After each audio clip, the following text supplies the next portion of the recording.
بله دوستان عزیز، سلام. من یوسف رویان هستم و تشکر میکنم از وبسایت جهانی افغان فیلم که زمینه را مساعد ساخت و مصاحبه با ما داشت و این وبسایت همیشه خدمتگزار هنرمندا و اهل خبره بوده. من سپاسگزار هستم. سوالایی که طرح کردن باید جواب بدم و خدا کنه دوستای عزیز ما که میبینن و میشنون نقطه انتقاد شدید مرا قرار ندن. خب من 7 ساله بودم که در سینما آمدم و اولین فیلم افغانی را که محترم انجینیر لطیف دایرکت کرد به نام زن بود. این فیلم اولین فیلم بود که در تلویزیون نمایش داده شد، یعنی که وقتی که تلویزیون در افغانستان افتتاح شد اولین فیلم بود که با افتتاح تلویزیون این فیلم هم نمایش داده شد به نام زن که کرکترهای مرکزیش فقیر نبی، عزیز نایل و خاطره هنرپیشه بسیار موفق ما بوده او زمان کار میکرد که من طفل بیش نبودم.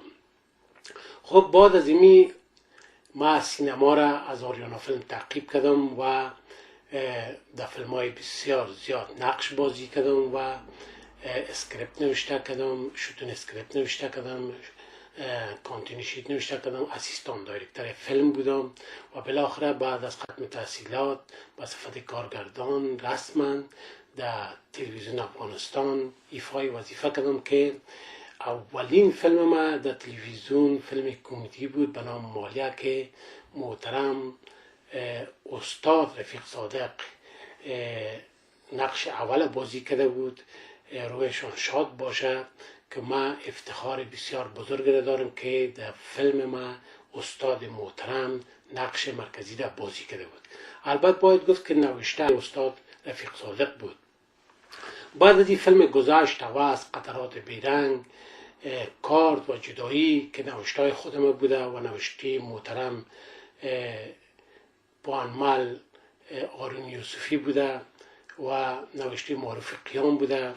فیلم هایی را تهیه کردم از طریق تلویزیون و افغان فیلم و همچنان نقش های را در فیلم های زیاد افغانی بازی کردم. مگر جنگ دامنگیر کشور عزیز ما شد، او روزهای اطلاعی که سینمای ما رو به اوج بود و اوج گرفته می رفت، همه چیز از هم پاشان و همه چیز از ما گرفت و ما روانه خارج شدیم. مگر در لندن هم قرار نگرفتم. اولین فیلم خود به نام آینده که در اروپا اولین فیلم ساخته شد به نام آینده، من این فیلم تهیه کردم و در بازار عرضه کردم. مگر بدبختانه آنقدر کپی فروخته شد که ما نتونستیم که اوریجینال بفروشیم.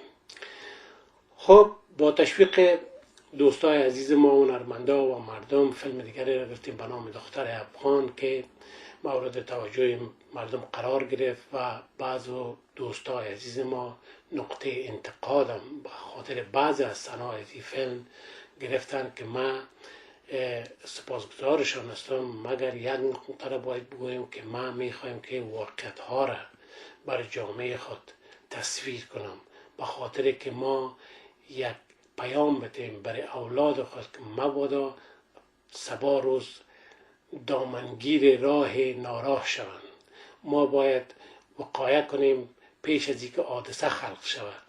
به می خاطر سینما باید پیام بده. سینما باید فرهنگ، کلتور، ادب، معاشرت همه چیز باید پالش کنه، صیقل کنه. پیام سینما می است، پیام فیلم می است.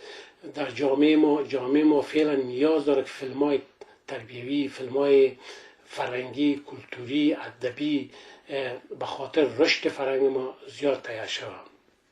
مگر بدبختانه امروز سینمای ما در یک کجرای می رود که آنهایی که سینماگر هستند نمیتونن فیلم بسازن.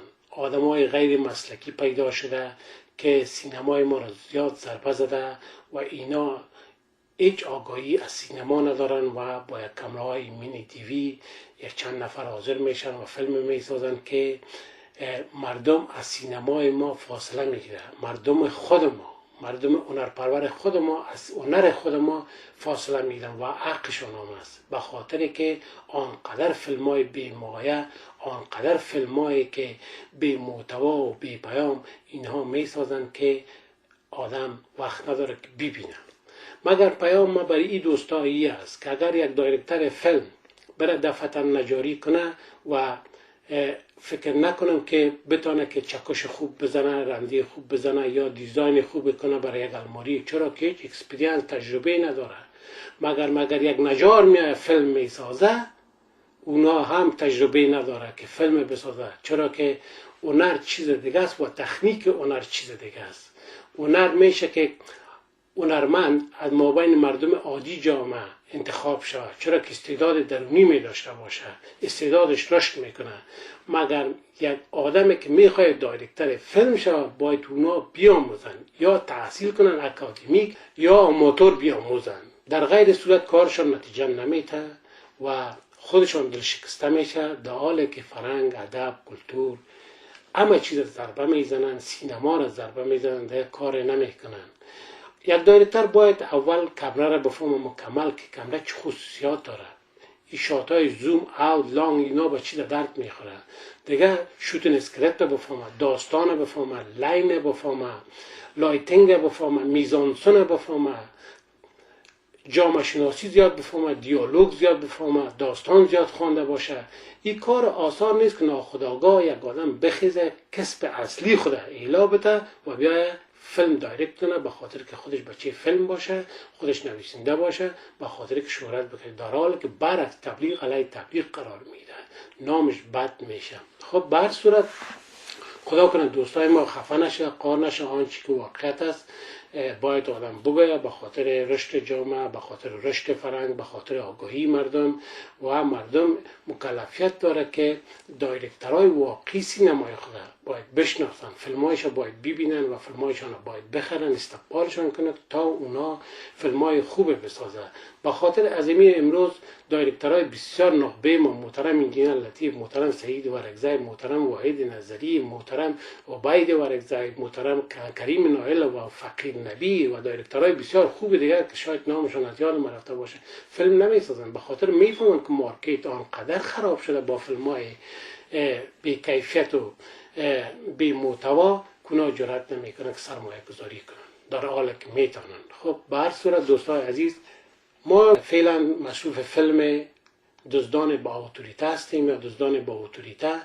این فیلم محتوایش سر فرهنگ ما، سر رشد فرهنگ ما میچرخه و برای بیننده خاطر نشان میکنیم که چرا در این قرن 21 فرهنگ ما در منطقه که افغانستان افتاده، در نقطه که افغانستان افتاده رشد نکرده.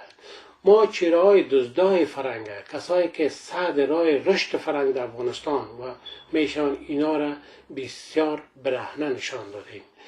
این فیلم است که مثل یک تاریخ واره، مثل یک برش یک تاریخ ماندگار است و این فیلم امیدوار هستم که زیاد مورد استقبال بیننده قرار بگیره، هموطنان عزیز ما قرار بگیره. ما صنایع افغانستان خلاص کردیم، ما در اروپا فعلا فیلم برداری داریم، مگم برای نقشای مرکزی فیلم خود ما هنوزم ضرورت داریم. ما تقاضا میکنیم از فامیلایی که علاقمند سینما هستند، از خواهرای ما، از مادرای ما، از همشیرا که با ما در تماس شوند. ایمیل ما روی صفحه هستند و تلفن با ما در تماس شوند تا بتونیم کارهای فرهنگی هنری خود مشترک با دست همدیگر داده پیش ببریم. بازم سپاسگزار هستم یک جان از وبسایت افغان فیلم که هنرمندا را تشویق میکنه. تشکر از آقای اسمت یک جان، با مان خدا.